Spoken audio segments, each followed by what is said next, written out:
Your email also is capturing data. So if you use Hotmail, Gmail, Correct. those guys know Everything. everything that you're Yeah. doing. They know because they have a single source of truth.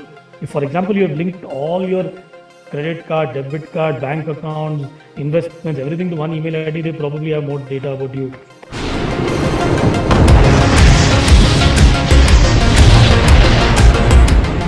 Hi everyone, welcome to Web3 Verse by Foundership.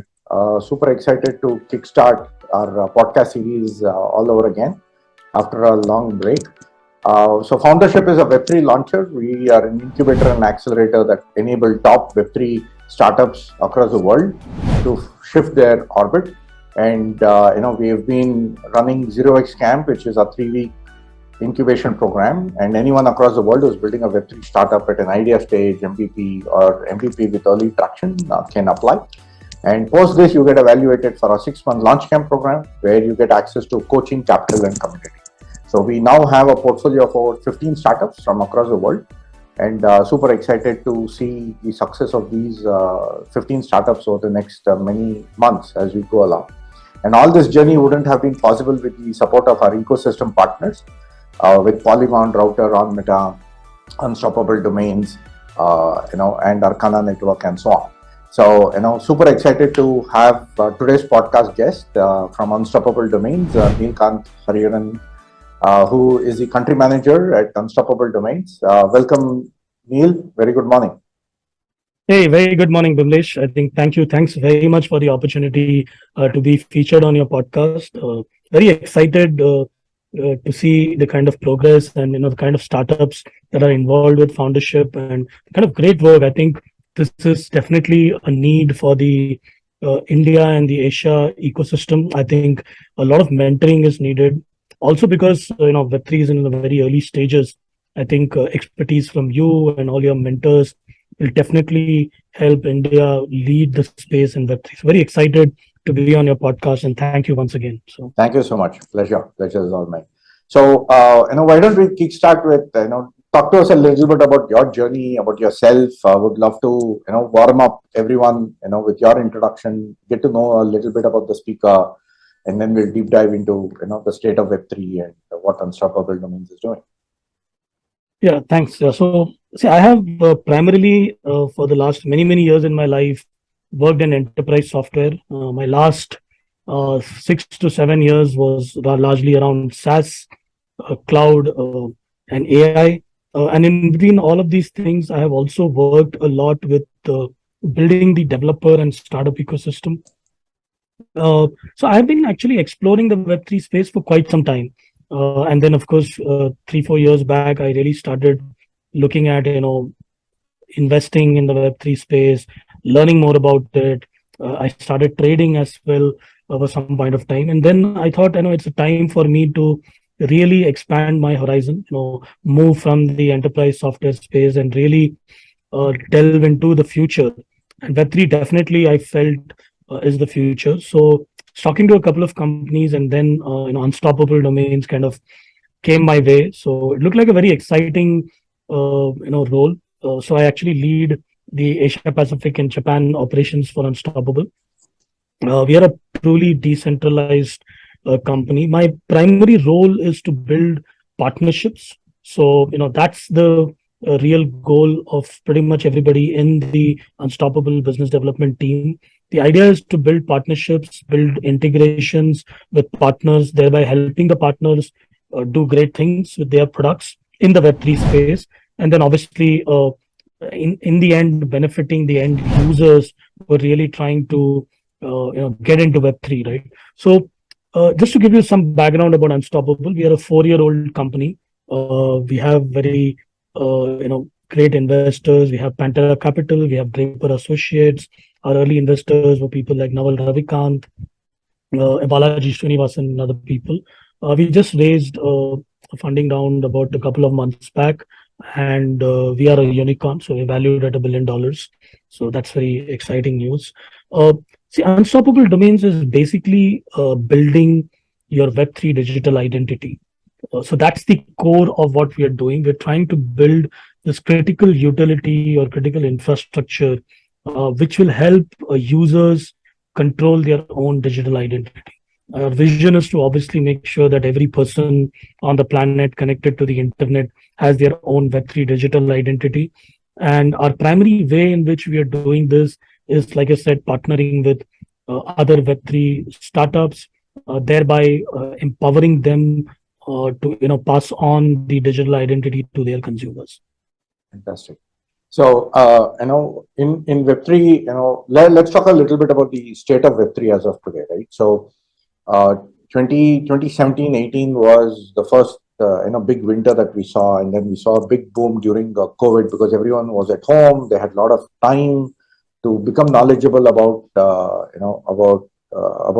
several coins, about Bitcoins, and a lot of these exchanges saw tremendous traffic volumes.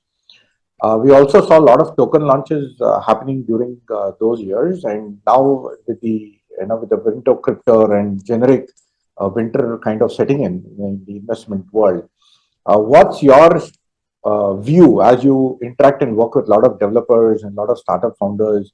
What kind of projects you're seeing? What kind of enthusiasm you're seeing?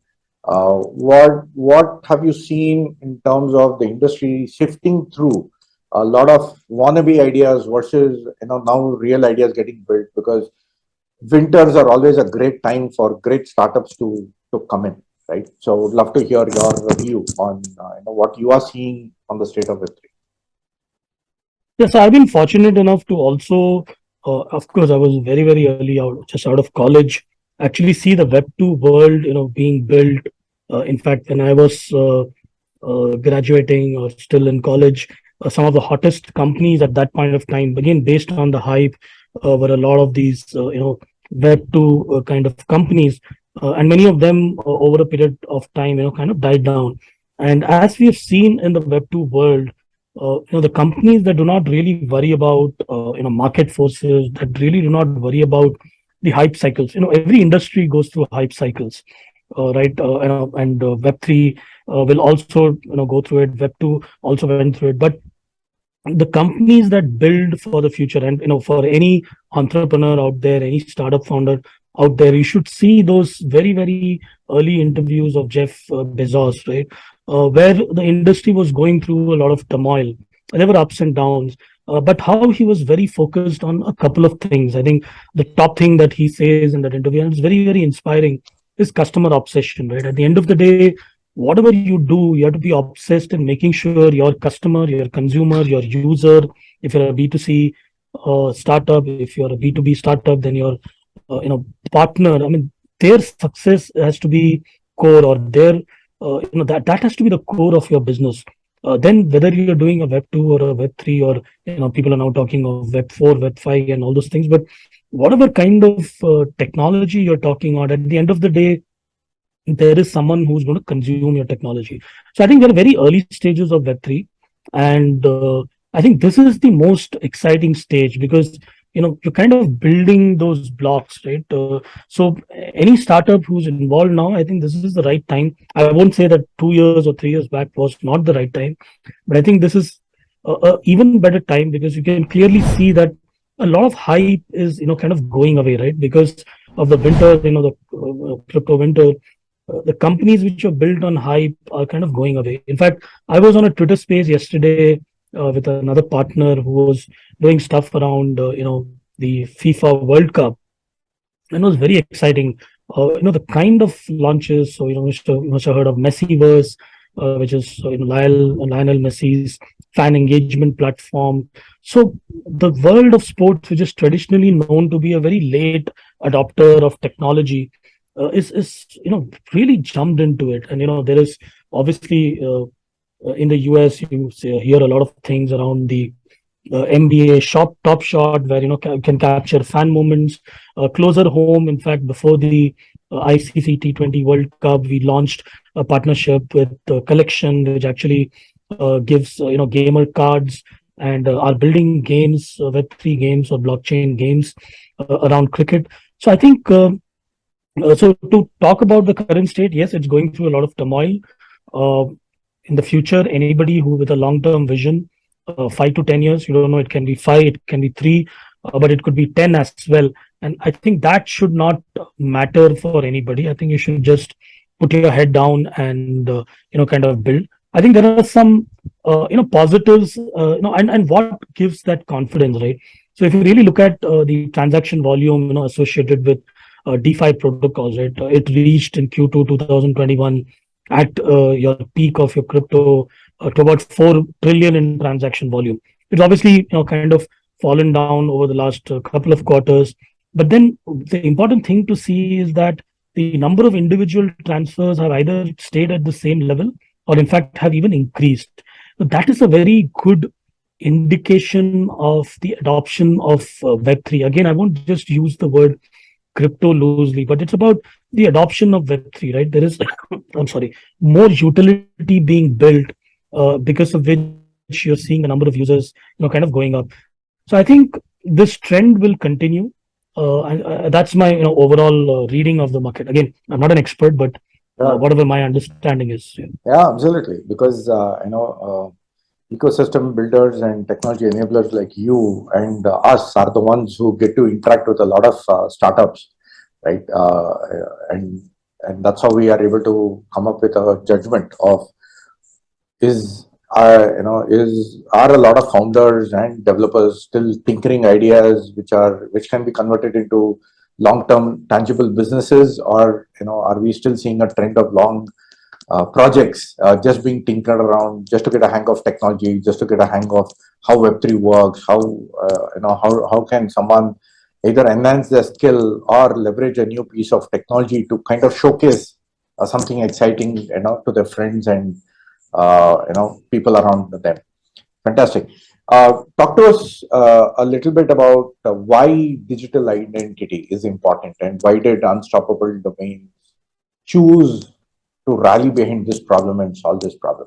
Because from a name point of view, it's ubiquitous to say that you're coming up with a .ens kind of a domain name lifecycle, pretty much like what any website domain provider would give out today. So what's so unique about unstoppable domains? First, as a domain business, and then we'll talk about a little bit about the identity solution itself.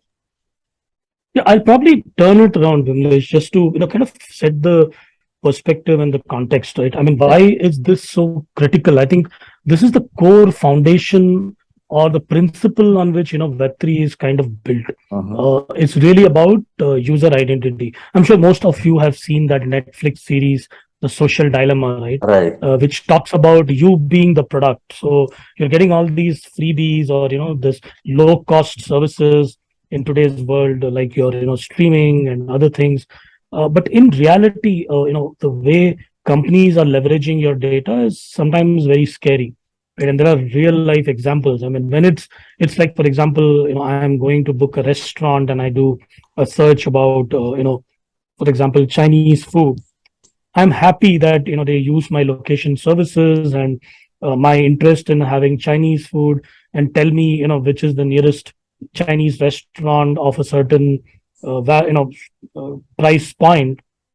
That's fine. That is targeted, and that is probably even though I may not want that kind of information to be known by someone, but it's fine, right? But let's talk about if someone has a health problem and it's a serious health problem, and the person is actually trying to figure out, and maybe the person doesn't even want to talk about the health problem to even his or her family, or obviously not to his company, and then you get targeted mailers, or you get targeted communication, someone Right. calling you from a pharmacy provider saying, hey, you can get this free checkup for this disease. That's scary, right? Right. So why? So that's why your identity, and given that we're becoming more and more digital, your identity is core. That's one is it's very linked to the whole concept of democracy, the whole concept of freedom, which we want people to have their individual freedom, liberty, and control over their data, and they should have the power to choose what to share and what not to share. I think that's the Right. fundamental of Web3. The second again goes back to the freedom of expression, obviously within limits. Obviously, you don't want to someone to express something which hurts other people's sentiments, but being able to express your opinions, right? I think in today's world, again, you've seen with Twitter, you've seen with many of the social platforms, you can be shut down, right? In fact, your own current Web 2 domains that you have, you really don't own it. I mean, you go to a GoDaddy or you go to any other domain provider, and for whatever reason, if you don't renew your domain the next Right. year, they can actually sell it to the next person. So you don't really even own your identity. So if you're a business, you may lose, right? Obviously, most people don't really worry about it, right? Because they will probably renew and all the thing. But at the end of the day, they don't really own the digital identity on which they've already made investments, built their reputation. Now, coming to an individual, right? I mean, you see a lot of Instagram celebrities, you see a lot of YouTube. So there is a very small percent of these people who are able to kind of monetize their content, right? It's probably 0.1%, right? Those Mhm. really uh, very famous guys who managed to get 100,000 followers and all those things, Right. and only those people are able to monetize. But what about people like you and me? You are providing content. So if you really look at the revenue of Facebook and Google, $100 billion is their ad revenue, Right. and that's the kind of money that your data is kind of generating. What if some part of that money, if you're given the right, or if you're able to control your data and choose what to share, is something that you can monetize? I think we will have a lot of more people who will leverage their data and kind of monetize it. So I think that's the huge opportunity, especially again when you look at Gen Zs, millennials, who are in fact Gen Zs and Gen Ys, who are who are born in a digital world, right? Right. So they start their life with a mobile phone, right? 3-year-old kids starting to play games on a mobile phone. There's always the thing whether it's right or wrong, but I won't get into that part Right. of the discussion. Right. But the idea is they are mobile first, so they live their life in a digital world, and they would want to monetize their digital identity. So I think that's why digital identity is core, and that's why it was a very interesting area for Unstoppable to be in. Now, coming to what we have built on top of that is a Web3 domain name, right? Mhm. Which is your digital identity, to which you can add your profile, you can add your reputation. Another problem in the Web2 world is, say, you have 100,000 followers on Twitter, and tomorrow there is a new platform that comes in. You want to move to that platform. You can't carry the 100,000 users to that platform. So your reputation is linked or stuck within the platform that you have built that reputation in. The idea in the Web3 is, can I take my reputation across different platforms? So Unstoppable Domain gives you the power to link your reputation across Twitter, Discord, and so on and so forth. Telegram, link your NFTs, ensure or other do voluntarily prove that you are a human being and not a bot. Bot is again a big problem. You're seeing what's happening with Twitter, right? They have a lot of bots, they have a lot of Right. fake IDs. You can do all those things, and then you can basically remove the complexity. The biggest challenge again in the Web3 world, going back to your earlier question, that startup founders, is that Web3 is still very technical. So a normal Web2 user, for them to move to Web3 is not easy, right? Right. Largely because it's still technical. There are complex, crypto addresses. Unsolvable domains, or the Web3 domains that we have, solves that problem, right? Because you're able to send crypto using a human readable. So as Nilkanth, if I want to send crypto from Nilkanth.nft to Bimlesh.wallet, I can just send it without having to worry about, hey, what is his ETH address, what is his Solana address, or some other address, right? Okay. So I think that's where it's very exciting. It's basically the window to your Web3 in a way. So Fantastic. So, one thing that we've also seen, while identity is important, and as users, we want to have the power of data, right? Which is where every country is kind of brought in the GDPR, and in the Web2 world.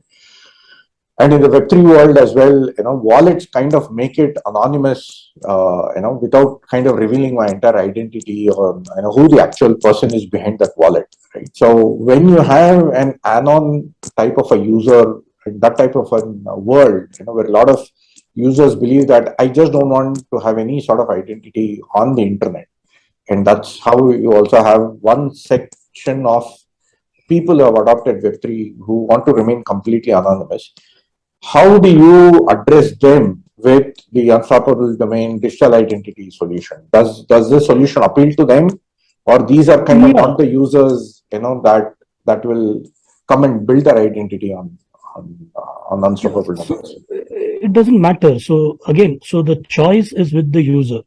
So me as Nilkanth, I say if I have a Nilkanth.crypto or a Nilkanth.nft domain from Unstoppable, can choose what data that I need to share. So I can choose not to share any data with any DApp, but Okay. I would still leverage the power of Unstoppable, which is Nilkanth could be anybody. Nilkanth need not be only me. It could be anyone. And maybe I don't even want to call my identity as Nilkanth. I could call my identity as Happy Ape, for example, right? So Sure. but it still makes it easy for me to send and receive crypto. So even as an anonymous user, my basic utility is sending and receiving or doing financial transactions, logging into DeFi, doing those things, or maybe logging into games, P2E games, making earning out of those games. It doesn't matter. Unstoppable still solves all those problems for me because without having to remember, and especially if I'm a DeFi kind of person, I have multiple different investments across different coins. I don't need to remember all those different addresses every time, kind of remember what it is. And then I always have my community and my set of people with whom I'm doing some kind of transactions, right? So I just kind of still can transact with them using a human readable name. So my UI UX becomes easier. I can still use my human readable name, which is probably not my real name, and enter into a DeFi or game or any other kind of app. We have like 600 odd integrations with partners and growing at a very, very rapid pace. So I can achieve all those things. Now, for the normal users, right, and that is typically 95% of the people, it's all about social signaling. I mean, why do you think people are crazy about bored apes or fame ladies or the 90s babe? Why are these NFTs catching up like craze? Or, for example, why if Nike and all these people are looking at releasing NFTs? In fact, all the luxury brands are releasing their new launches in the metaverse. Why are they doing it? Because it's all about social signaling. In the Mm-hmm. real world, say in India, a person is considered to be arrived in life. If he has a villa, he has a villa in a reputed builder's this thing. He has a Mercedes. So this is social signaling of the old world. The social signaling of the digital world is the kind of NFTs that you have, the kind of Correct. parties that you get invited into, the kind of community that you belong to. I mean, you look at the people who are there. These are a different generation of people, and they are very very passionate about their communities, and they really are looking at how they can contribute to the community and how the community can contribute.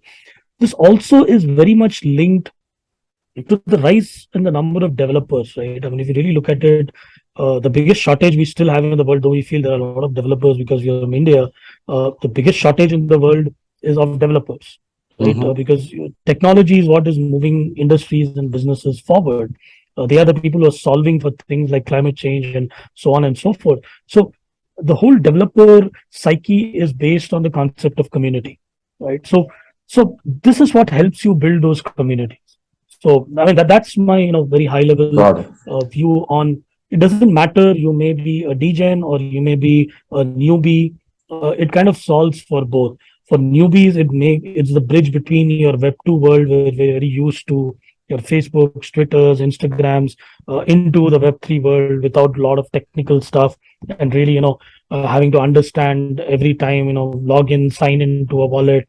I just link it once and then use a human readable name to kind of get into the app of my choice or game of my choice. Beyond that, there are a lot of other utilities, like for example, especially gamers, right? So if you look at blockchain games as of now, your gamer leaderboards are all blockchain addresses. Now, me Correct. as a gamer, I love having my name displayed as the leader. So that's what we, again, unstoppable domain helps you. I'll use a technical word, reverse resolve your, blockchain Yeah. addresses into a human readable name, Correct. and gamers love it. And game companies are building badges which are again attached back to their digital identities. So one of the biggest, again, I'm talking a little bit more on gaming because Asia has a big gaming market. In Correct. fact, I was just there at the Hyderabad the gaming developer conference, and India is again, catching up. Though we don't really see India like the Japans of the world, or the P2E like Philippines and other places. There is a quiet movement that is happening in India as well, right? So the biggest thing that gamers want is there are 20 games that come from say one gaming company. I need to every time prove my reputation across all those games. Assume I have reached the topmost level in one game from the company. Can I get a badge which I can leverage to get some new capabilities in the new game? I don't want to start at level zero. Say I won a sword, I have X number of achievements in game one, and that gives me say X amount of points or some badge, and in the second game, I don't need to wait till level 4 to get a sword. I can actually start with a sword, right? Right. Just because I have the reputation that comes with me.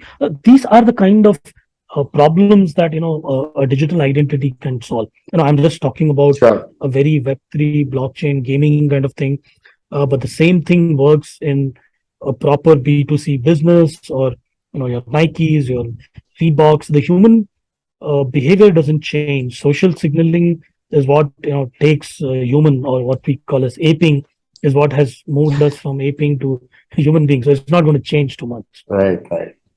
Fantastic. So, while on one side, unstoppable domains caters to my individual identity, a lot of people like me, or the fellow listeners, can go create their identity and get access to their identity, own their identity through unstoppable domains. Talk to me a little bit about how do actually Web3 projects leverage this from a developer standpoint or from a user onboarding standpoint, right? You spoke a lot about gaming, right? So is it fair to say that my user onboarding on any Web3 app is going to be the first step is going to be the login, right? Is that the place that you are competing with, to say that integrate the unstoppable SDK or technology into your mobile app, into your web application, be it an NFT marketplace or be it gaming solution or a DeFi app, anyone? Is that the entry space for developers and founders to think of way to bring in unstoppable domains? Yeah, so all our APIs are open APIs. So any Mm-hmm. developer can go, download the documentation and do the integration. So it's all open. It's all available on the web, right? Sure. So that's the first thing. So any developer, with an internet connection, trying to build a product, can leverage the APIs that are there. So that's the first point. Sure. Now, the second is these integrations are fairly low lift, right? And I'll again talk about the different kind of integrations. These are basically the Sure. integrations are based on the use cases or problems that the partner companies are trying to solve. Obviously, developers are the guys who are trying to solve the problem. So one problem or challenge that Web3 companies are trying to solve is again by having a Facebook login or a Twitter login or a Google sign in. I'm not really solving for Web3, right? I'm Mm-hmm. maybe using those different logins. I'm probably able to attract some users, but then I'm not truly Web3. At the end of the day, I'm somewhere between Web2 and Web3. My ad app still kinds of does Web3 things, but I'm not truly Web3. Mm-hmm. So here unstoppable login with unstoppable gives the option for the app to kind of give the user the choice of again anonymizing their identity, or leveraging Web3 digital identity or Web3 domain to log in into the app. I'm not saying that overnight everybody is going to do that, but that's another option that you're giving. It does not mean that you're going to stop your Google login or your Facebook login or any other normal Web2 social login. The second is for those dApps, DeFi games which are only using wallets. So they are fairly purely Web3. They don't even want to attract the Web2 users. Again, wallet is a little technical. So they want ways in which they can be more, you better UI UX, more friendly to their users every time logging into a MetaMask or Wallet Connect. It's so that's again a place the login with Unstoppable kind of solves for that, because you link your MetaMask or you link your Wallet Connect one time, and then next time when you get into that same app, you don't need to do the whole process again. It kind of automatically detects it and helps you. So it solves for both the people somewhere between Web 2 and Web 3. So that's the use case is better UI UX. This is for any kind of games, dApps, DeFi, applications, all those things. Now coming to wallets, right? Decentralized wallets. For them, this is core, because all they're doing is someone is either typing in a long address and sending money from this person to that person. If you forget one number or one character, money goes to someone. There is no way to retrieve it back. So for them, it is core. So if you really look at it, most of the large wallets across the world have already integrated Unstoppable. So in within wallets, you can send and receive crypto by just using a human readable name. The whole human readable name automatically resolves whether you're transferring ETH or you're transferring BNB or transferring any other kind of coin. I don't need to figure out all those things. I just send it from one person to the other using a human readable name. Got it. The third thing again, which works in both wallets as well as in games and other places, is reverse resolution. Say if I ping you, and there's a lot of fraud, right? So I ping Bimlesh on Telegram and say, hey Bimlesh, I urgently, and I create a fake Telegram ID called as Nilkanth, and say, hey Bimlesh, I quickly need you to transfer zero point 0.01 ETH to me because I need to cover for some gas fees. I'll send it back to you. It's zero point 0.01 ETH. Maybe you may say, hey, I know Neil very well. You're not going to call Neil, but you may. So the next question you ask is, what is the address? Right, and you just transfer it to the address. Money is gone. Vis-a-vis human readable name. Hey, so I'm going to send it to Nilkanth.nft. I know you so well. I'm going to send it to you. It solves those kind of problems, right? And again, when the person builds that profile, there is a way in which the person can you can identify within your community. The third I think I talked about is leaderboards, badges, and other things, right? So you want to kind of reward your users for engaging with you within your app, using it more, getting in more of their community into your into your community. So badges, giving them a digital identity, all of this kind of are value additions to your users, right? Education, right? I mean, education is a big thing. Tell them what a Web3 domain means. Why is it important? What we are doing here is something many of our partners are doing within their app. Within their app, they have education streams saying, why is it needed? How will it help you? What are the value today for you? What's the value for you in the future?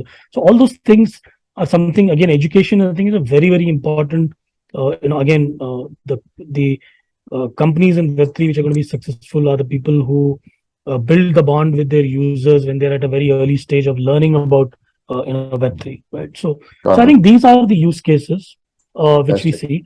Now there are these are, I would say, the technology or technical use cases.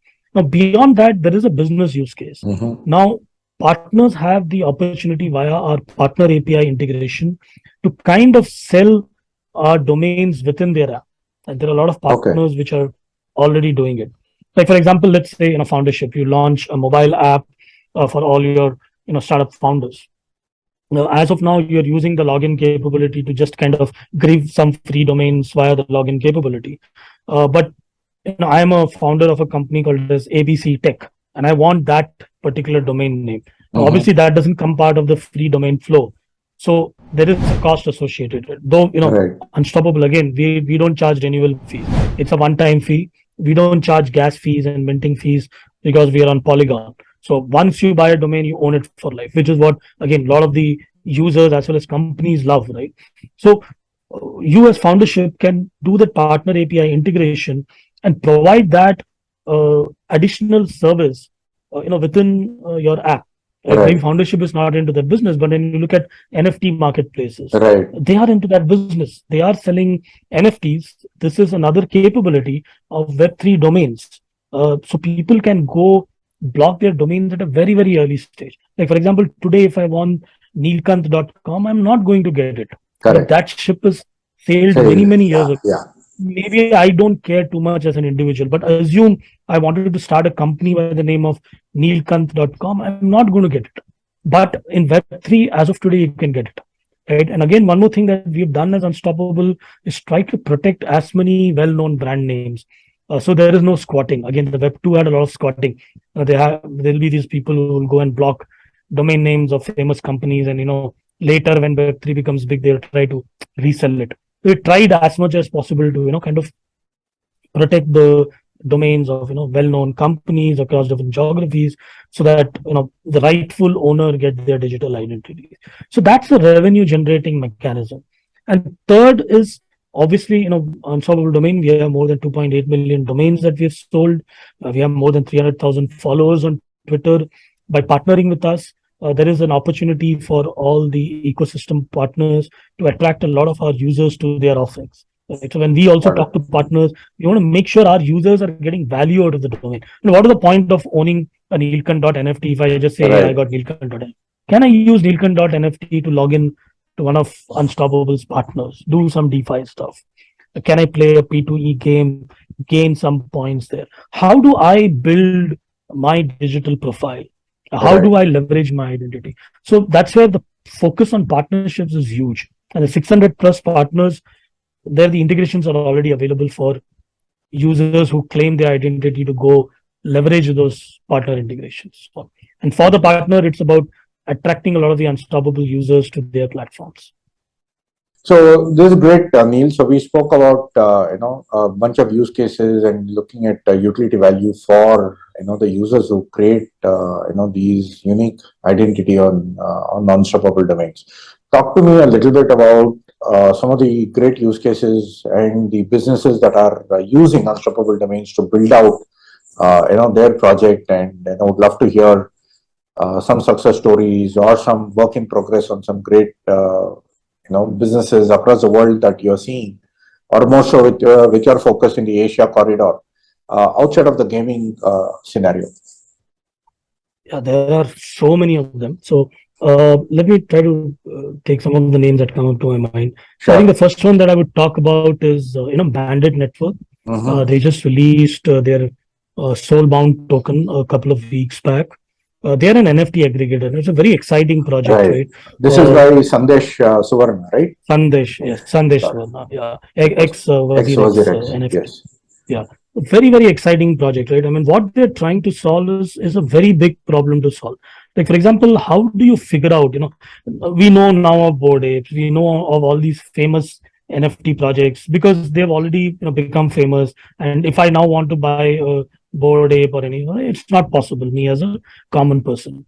So what they're building is an NFT aggregator, which is able to kind of scrape and identify what are the new whitelist things that are happening, what are the new NFTs that are getting launched, right? And they're able to aggregate that entire thing. So it's still work in progress. They already have a very impressive site. Like for example, some project is launching somewhere. How do I get information? I would call it. I mean, I would love to call this. It's like a Google search for NFTs. Right? Okay. How do I figure out new projects? And the other thing, the value that they're building to the community is provide a soul-bound token. Assume I was the first person to mint a Bored Ape. So I was amongst the first 100 people or 1,000 people who invested in the NFT and then I minted it, right? And tomorrow, say for some reason I sold it, but I was the first person to mint it. So for all original minters, they actually give a bound token, Okay. which kind of gives them a recognition that I was the early adopter, early minter. Otherwise, once I sell it, I cannot really socially signal and say, hey, I can go and tell, I used to, I was the first guy who actually bought a Bored Ape, right? Right. But I don't have any proof, right? So they have a soul-bound token that they launch. So the use case there again is dual. One is login. So like I talked a lot about the value of login. So we jointly launched a campaign where the users have to do a couple of tasks. One is they log in with Unstoppable. If they don't have an Unstoppable domain, they actually can go and claim their free domain.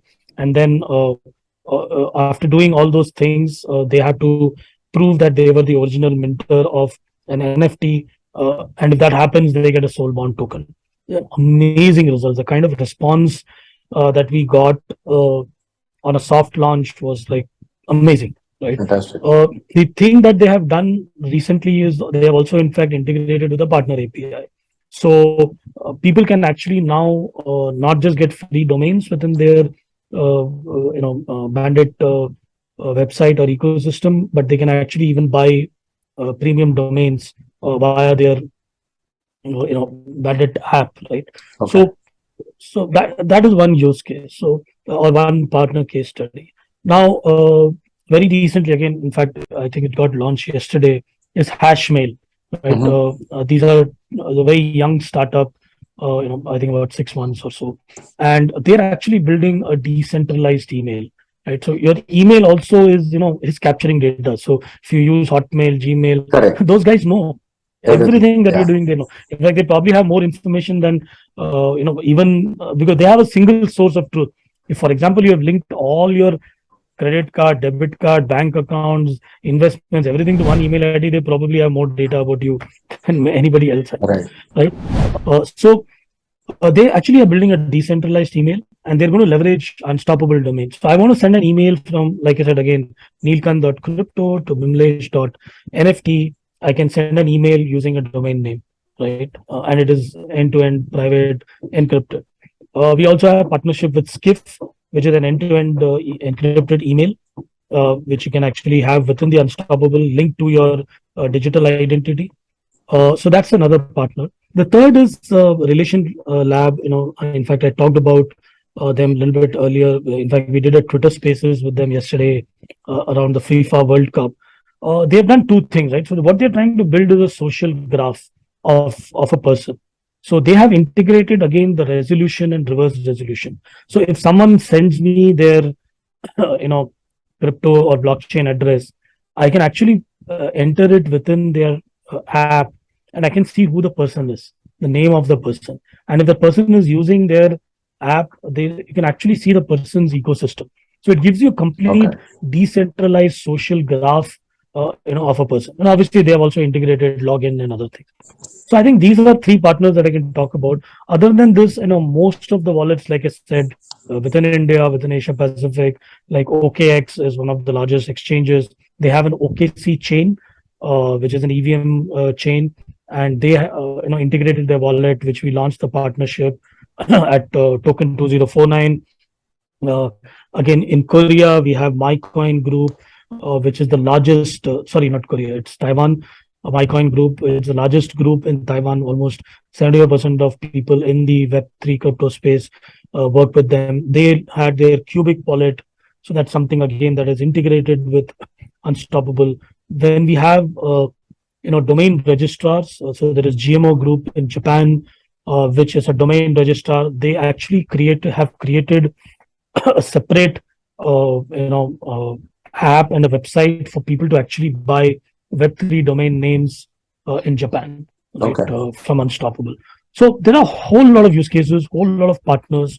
We're growing in a very, very, I would say, structured and viral way. Because you have these partners, they have their ecosystem, so they talk to their ecosystem because their users see a lot of value, and we have their ecosystem coming back to us. So. Fantastic. Awesome. So today, if a new project or a new developer has to understand and start working by integrating a bunch of these APIs, where do they get started? What sort of support they can expect from Unstoppable Domains? What is your developer ecosystem? Yeah. Do you offer some grants for these guys? What is the structure? So talk to us a little bit about getting started. Yeah. So for developers, everything is available at docs at unstoppabledomains.com. So it's very easy for any developer to go find the documentation. The integrations are fairly light lift. Any developer can do that.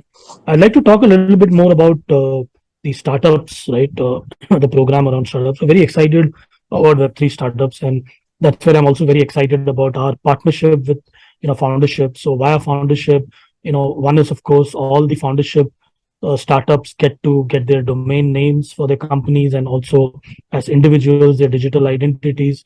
Beyond that, we would love to work with foundership to actually provide grants to startups. The idea is the grants, kind of take into account the kind of investment time that they do have putting into developing the integration, so that they're not using up their developers' time for the integration, but kind of takes care of the time or cost involved in that whole integration and partnership process. Beyond that, of course, we do a lot of joint marketing with all our partners. I was just talking about how with Relationship Lab, I got on a Twitter space on their FIFA launch. So we do joint marketing across all different channels. We have a very active Telegram Discord community, so developers can join that community. They don't even need to wait for the unstoppable person to solve a technical query. The community is very strong. So they should get the answers to their questions.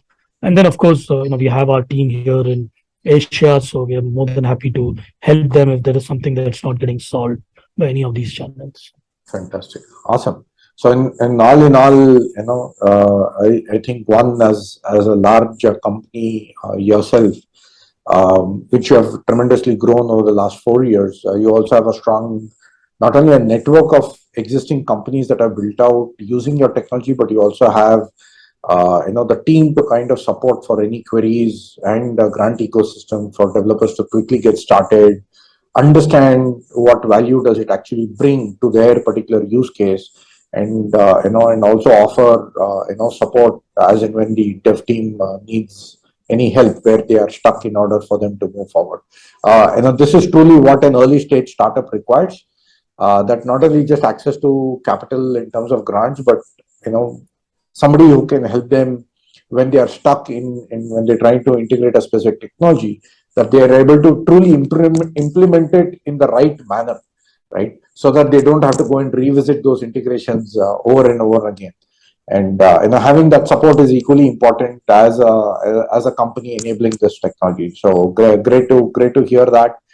Great to see the ethos behind being a developer focused ecosystem approach, and super excited to have you guys partner with Foundership and bring in this technology access to a lot of projects to make user onboarding a lot more simpler and provide, as you said, the resolved human readable names to make that entire experience wonderful.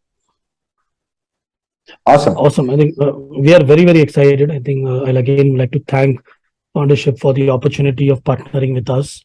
We're very excited to work with the startups. We learn from them as much as they will learn from us. And at the end of the day, we're all building a community of Web3 companies, right? It's really nothing like a competition. The concept is it's a builders community. It's like people trying to build something for the future. I think that's the kind of vision that we have. That's the kind of community we want to build with our partners. So very excited. Thanks again for the opportunity. Sure, absolutely. Thank you so much, Neil. Thanks for your time today. Great conversations. So, for all our listeners, if you're interested in exploring what unstoppable domains, just spoke about here, and with Foundership, we are excited to launch the grants program. So, visit our website, foundershiphq.com/grants, and you'll be able to access the unstoppable domain grants. And as all community believers and community participants at Foundership, you also get access to free credits, which are going to get rolled out pretty soon. And so join our community either on Telegram or on Discord, or on ping us on LinkedIn. We'll be happy to add you into our mailing list, and soon you'll get the credits of unstoppable domain to kickstart your journey with with this amazing ownership of owning your digital identity. So with this, we wrap up today's podcast. So thank Neil once again to join us today on Tuesday morning. And so if any of you love what we are doing, give us a shout out on Twitter at Foundership HQ. If you like our podcast, we do have a lot of previous podcasts that have been published out. Hit and like our subscribe button and click on the bell icon so that you get notified with upcoming podcasts, so that you can be the first ones to listen and watch them. And lastly, our upcoming 0x Camp 3, we are open for applications. You can visit foundershiphq.com/0x Camp. We now are opening applications from across the world, right from New Zealand to the US. So all across the world, applications are open. If you or your fellow founders that you know in your network are interested in building a Web3 or who are looking to take a Web2 idea to a Web3 business, that's where Foundership comes in. And work with us. We'll be happy to work with you with one-on-one coach during the 3-week program, and then eventually coming to a 6-month launch camp acceleration program. So with this, thank you so much for listening in today, and talk to you all soon. Thanks, Neil. Thank you, everybody.